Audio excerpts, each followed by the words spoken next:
कर्नाटक से शिव येदुरप्पा जी, स्वागत है आपका।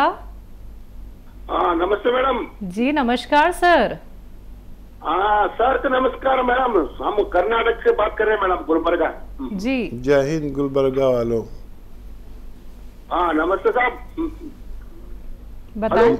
जी जय हिंद, हेलो। स्वागत। हाँ सर नमक गर्दन का दर्द है साहब, राइट साइड को बचपन में गिरे सो। Hello sir. दर्द है हेलो। कमर में। गर्दन का साहब, नेक का दर्द है साहब। हेलो। ठीक है ठीक है ठीक है। जी जी। और ईचिंग हो रहा है साहब, स्किन ईचिंग हो रहा है। हेलो। स्किन में इचिंग हो रही है, खुजली हो रही ईचिंग हो के ब्लैक हो रहे साहब, पाँव की ब्लैक हो रहे साहब। हेलो। ठीक है ठीक है ठीक है। है। जी और आप मोशन साफ नहीं होते साहब, सुबह मोशन योगा ये करते साहब। मोशन साफ नहीं होते। ठीक है ठीक है। हाँ साहब। हाँ। मोशन के लिए सौंफ, धनिया, अलसी और मेथी। सौंफ, धनिया, अलसी और मेथी 100 ग्राम लीजिए और इसको पाउडर बना के रखिए। और एक आता है नमक जैतून, ये असली लेना, नमक जैतून। 1 या 2 चुटकी नमक जैतून पानी में डालें और मिक्स कर लें। और इस पानी से सौंफ, धनिया, मेथी और अलसी का जो आपने पाउडर बनाया है, ये 1 चम्मच खा के ये पानी पी लें। दिन में 2 बार खाने से पहले ले लिया करें। तो ये आपके जो काले काले दाग हो रहे हैं या पेट की प्रॉब्लम, मोशन ठीक नहीं होता और जो भी आपने मुझे तकलीफ़ें बताई हैं, उन सब के लिए बहुत अच्छा नुस्खा है। 3 महीने तक लगातार इस्तेमाल करें, फ़ायदा उठाएं। तो देखिए ऐसे बैठे मेरी तरह, और आप योगा भी करते हैं, और ये गर्दन ऐसे रोज़ाना 3 मिनट ही एक्सरसाइज करें। एक साथ नहीं कर पाएंगे तो 1-1 मिनट करके 3 मिनट ही एक्सरसाइज किया करें गर्दन के दर्द के लिए। और एक ये देखिए ऐसे पूरी तरह इसको मोड़ें,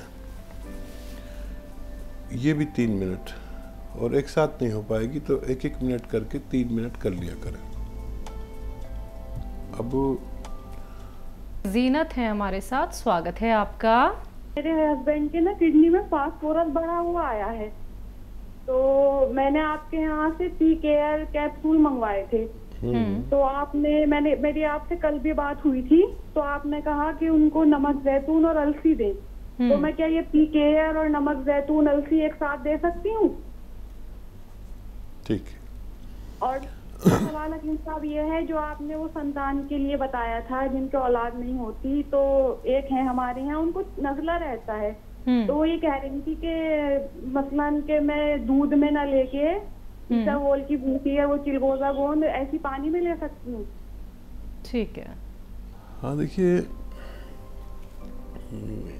गोंद चिलगोजा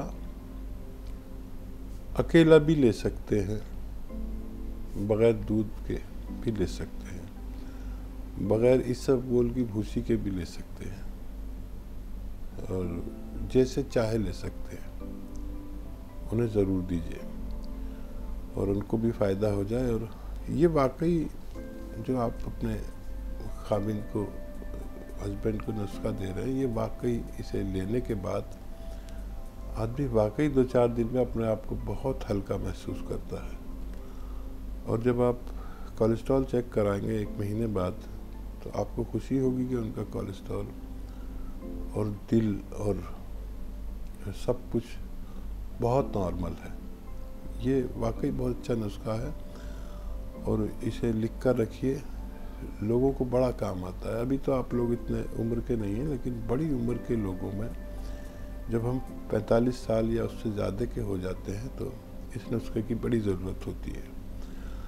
हमारा ब्लड प्रेशर बढ़ जाता है, हमारा कोलेस्ट्रॉल बढ़ जाता है, हमारा हार्ट ब्लॉक हो जाता है, और फिर होने दीजिए, फिर हॉस्पिटल्स के चक्कर और लाखों रुपया चाहिए।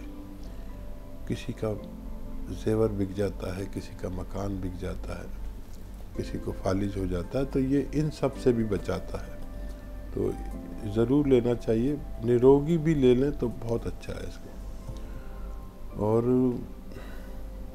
क्या सवाल था इनका? किडनी में जो फास्फोरस बढ़ा हुआ है उसके लिए पी केयर, नमक जैतून, अलसी साथ में। हाँ, पी केयर लें 1 कैप्सूल और अलसी आधा चम्मच ले लिया करें। और ये अमल आप 2 टाइम कर सकते हैं। और नमक जैतून भी 1-1 चुटकी ले सकते हैं, इससे भी फायदा होना मुमकिन है। जी, लखनऊ से आरबी वर्मा जी, स्वागत है आपका। नमस्कार मैम। जी नमस्कार सर। वर्मा साहब, बहुत बहुत आपका स्वागत है। धन्यवाद सर। ये कुछ जानकारियां थी, मैम जरा नोट कर लीजिएगा। जी। करीब 15-16 लोगों को गूलर के पत्ते, जैतून का नमक, नींबू के रस का सेवन करा के किडनी की पथरी में बहुत लाभ हुआ है। लेकिन उनको कोई परेशानी तो कुछ भी नहीं हुई, सब ठीक ठाक बिल्कुल है। लेकिन जब वो अल्ट्रासाउंड 15-20 दिन बाद कराए हैं तो उसमें अल्ट्रासाउंड में दिखा देते हैं कि ई डेल्स ऑफ वो कैलकुली और इस तरह से, और कोई तो अल्ट्रासाउंड वाला दिखा देता है कि पथरी है उतनी जितनी थी उतनी है। तो एक तो ये चीज के बारे में जानकारी चाहते हैं। दूसरा चीज ये है कि जैतून के सिरके को, जैसे हकीम साहब ने बताया कि जैसे ठंडी तासीर वाले हैं तो लहसुन और अदरक का रस इसमें मिला लें। तो मैं जानना ये चाहता हूँ, जैसे 1 लीटर का 900 ml का आता है वो जैतून का सिरका की बोतल, तो उसमें हम लहसुन का रस और अदरक का रस किस किस मात्रा में मिलाएं? और तीसरा एक मेरा क्वेश्चन है, वो हमारी एक भतीजी 20 साल की है, तो उसके हाथ में गदेली जो बीचों बीच में उसके गोखरू यानी कार्न है, तो इसका इलाज जरा बता दीजिए। आज के लिए बस हकीम साहब इतनी ही जानकारी चाहते हैं। पहला सवाल है, 15-16 लोगों को इन्होंने गूलड़ के पत्ते पथरी के लिए इस्तेमाल करवाए, लेकिन जब अल्ट्रासाउंड कराते हैं तो किसी को पथरी आ जाती है, तो ऐसा क्यों? और देखिए, ऐसा होता है कि ये नुस्खा जाकर मरीज की पथरी को फोड़ता है, तोड़ता है, और पथरी अपना आकार कम तो नहीं करती, ज़्यादा करती रहती है। तो जबकि पथरी की रिपोर्ट हो सकता है ये बढ़ता ही रहती है पथरी, तो किसी किसी के रिपोर्ट में ये आएगा कि पथरी है, क्योंकि उसने जितना फोड़ा उतनी निकल जाती है, परेशानी तो उनकी मिट ही गई है। तो ऐसे लोगों को और ज़्यादा दिन तक भी ये नुस्खा दे सकते हैं। और कभी कभी रिपोर्ट्स भी हमारी ख़राब और झूठी आ जाती है। पेशेंट की कैफियत जो तकलीफ़ होती है उसमें फ़ायदा होना चाहिए। नुस्खा कुछ और दिन भी ज़्यादा लिया जा सकता है। मैंने ऐसे जितने लोगों को ये नुस्खा बताया उनको मैंने फ़ायदा होते हुए देखा। तो आप इस नुस्खे को ज़रूर स्टोर करके रखें, और बहुत अच्छा नुस्खा है। रिपोर्ट कभी कभी गलत भी हो सकती है, फ़ायदा है तो आप मज़ीद काफ़ी दिन तक भी दे सकते हैं। कोई पथरी ऐसी सख्त जान होती है कि उसे टूटने में थोड़े ज़्यादा दिन लगते हैं। जी। 100 ml का जैतून का सिरका है, लहसुन, अदरक, इनका जो रस है और नींबू का, वो कितनी कितनी मात्रा में डाला जाए? अच्छा, देखिए, अगर सिर्फ ये सिरके को आप 1 लीटर लेते हैं, सिर्फ सिरके को, और उसमें नींबू आप इस्तेमाल नहीं कर रहे हैं, तो अदरक और लहसुन का जूस आधा लीटर डालें, और यानी कुल मिलाकर 1 लीटर हो जाएगा, और 1 लीटर सिरका हो जाएगा। तो इस रेशो से इस्तेमाल करें तो ये आपको फ़ायदा दे सकता है। 20 साल की भतीजी हैं जिनकी उंगलियों के बीच में गांठ है। हाँ, गोखरू है, और ये गोखरू ऐसा होता है कि जितना काटते रहो इतना ही बढ़ता रहता है। तो इसको ठीक करने का तरीका ये है कि रोज़ाना अक्सर रात के वक्त वहाँ पर कोई ऐसी ऑयली चीज़ जो गाढ़ी सी भी हो, जैसे बोरोलिन या ऐसे मॉइस्चराइज़र क्रीम आती है जो बहुत गाढ़ी सी भी हो, वहाँ पर रखकर और उसको कपड़े से बांध देते हैं ताकि रात भर मॉइस्चर के साथ वो रहे और सुबह को काम वाम हो या कुछ भी हो तो उसे खोल भी सकते हैं।